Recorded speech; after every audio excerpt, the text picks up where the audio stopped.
Fáilte over Cordia, my name is Mr. O'Sullivan. Gné-Alt Saol an Déagóra. Madal is Saol an Déagóra pléig na pointí seo a leanas.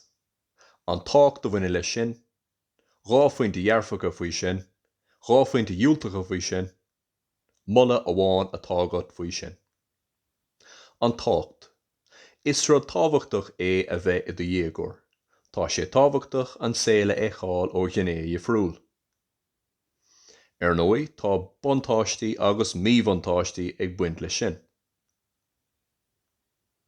Pointe dearfach a héin. Uaireanta réitíonn déagóirí go hiontach lena dteaghlach. Is daoine fáinneacha iad a dismitheoirí agus ní churn siad brú orthús de déir a dhéanamh. Tá spás féin acu sa bhaile mar níl siad ag roinnt seomra agus ní churn a dteaghlach isteach orthú. Pointe dearfach dó. Ar scoil búil an déagóirí le cóide nua, agus réitíonn siad go hiontach le chéile. Fálamíonn déagóirí rudaí nua ar scoil. Is brealam Gaeilge mar shampla, agus réitíonn go maith leis an múntóir. Pointe diúltach a héin. Sa bhaile níl is spás féin ag gach déagóir. Caithfidh siad seomra roinnt le drochairn ó drofuair.